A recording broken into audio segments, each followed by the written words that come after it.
Hi friends, welcome to Buvis Tasty World. இன்றைக்கி நம்ம கிச்சனில் குழந்தைங்கலேருந்து பெரியவங்க வரைக்கும் ரொம்பவே விரும்பி சாப்பிடக்கூடிய மசாலா பூரி எப்படி பண்ணுறதா பார்க்க போகிறோம். வாங்க வீடியோக்குள்ளே போகலாம்.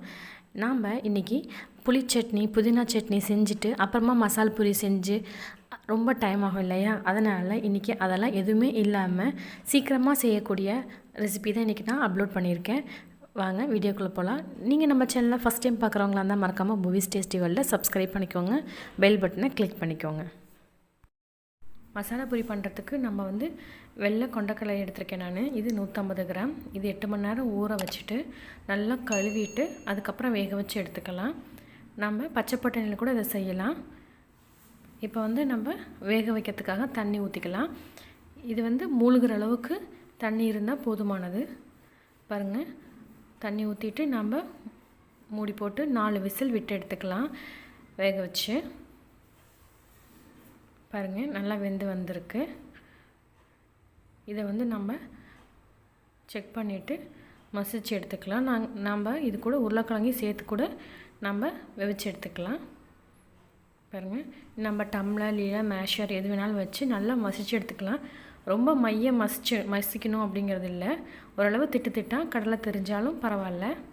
இது போல் நல்லா மசிச்சு எடுத்துக்கோங்க. ஓரளவு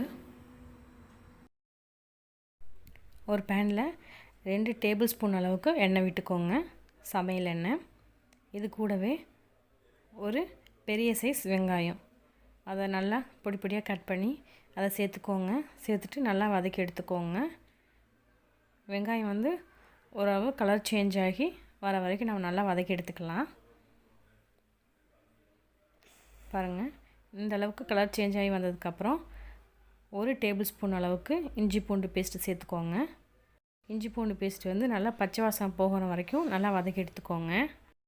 இது போல் பச்சை வாசனை போகி நல்லா வதங்கி வந்ததுக்கப்புறம் தக்காளி நம்ம சேர்த்துக்கலாம். 2 மீடியம் சைஸ் தக்காளி இது கூட சேர்த்து நம்ம நல்லா வதக்கி விட்டுக்கலாம். இதுவும் நல்லா குழஞ்சி வேகிற வரைக்கும் வெயிட் பண்ணுங்கள்.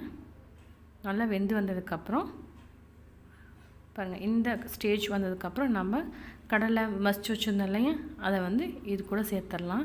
கடலில் தண்ணிலாம் இருக்கும் இல்லையா, அதையும் இது கூட நம்ம சேர்த்து நல்லா வேக வச்சுக்கலாம். இன்னும் கூட நம்மளுக்கு தண்ணி தேவைப்படும். ஏன்னா கடலை வேக வேக இழுக்க ஆரம்பிச்சிடும் தண்ணி. இது கூடவே நான் 3 மீடியம் சைஸ் உருளைக்கிழங்க வேக வச்சு மசிச்சு வச்சுருக்கேன். அதையும் இது கூட நம்ம சேர்த்துக்கலாம். சேர்த்துட்டு நல்லா கலரி விட்டுட்டு இப்போ நம்ம தேவையான அளவு தண்ணி சேர்த்துக்கலாம். இந்த கடலைக்கு 1.5 கப் அளவுக்கு நான் தண்ணி சேர்த்துருந்தேன். உங்களுக்கு இன்னும் கொஞ்சம் கூட தேவைப்பட்டுச்சு அப்படின்னா அதையும் நீங்கள் சேர்த்துக்கலாம். சேர்த்துட்டு தேவையான அளவு உப்பு சேர்த்துக்கோங்க. உப்பு சேர்த்துட்டு நல்லா மிக்ஸ் பண்ணி விடுங்க. இது கூட நம்ம மசாலா பொருட்கள்லாம் சேர்த்துடலாம். இப்போ 1/4 டீஸ்பூன் போல் மஞ்சத்தூள் சேர்த்துக்கோங்க. 1 டீஸ்பூன் அளவுக்கு சிக்கன் மசாலா தூள் சேர்த்துக்கலாம். நம்ம இது கூடவே 1 டீஸ்பூன் அளவுக்கு மட்டன் மசாலா சேர்த்துக்கோங்க. அடுத்தது கரம் மசாலா 1 டீஸ்பூன் அளவுக்கு, மிளகாய்த்தூள் 1 டீஸ்பூன். நம்ம நிறையா தண்ணி விட்டுருக்கோம் இல்லையா, அதனால் நம்மளுக்கு மிளகாய்த்தூள் 1 டீஸ்பூன் கரெக்டாக இருக்கும். உங்களுக்கு தேவைப்பட்டுச்சு அப்படின்னா நீங்கள் கூட சேர்த்துக்கோங்க. சேர்த்துட்டு எல்லாத்தையும் நல்லா கலரி விடுங்க. அப்புறம் நல்லா கொதி வந்ததுக்கப்புறம் டொமேட்டோ கெச்சப் அது 1 டேபிள் ஸ்பூன் அளவுக்கு சேர்த்துக்கோங்க. சேர்த்துட்டு நல்லா கொதிக்க விடுங்க. நம்மளுக்கு மேலே இருக்கிற குழம்பு ரெடி ஆயிடுச்சு. நம்ம கொத்தமல்லி தழையை போட்டு இப்போ இறக்கிடலாம். நல்லா டேஸ்ட் பார்த்துக்கோங்க. ஏதாவது குறைவாக இருந்துச்சு அப்படின்னா நம்ம ஏதாவது கூட சேர்த்துக்கலாம். பாருங்கள், ரெடி ஆகிடுச்சு. இப்போ நம்ம பூரியை பொரிச்சு எடுத்துக்கலாம். எண்ணெய் நல்லா சூடாக இருக்கும் போது பூரியை போடுங்க.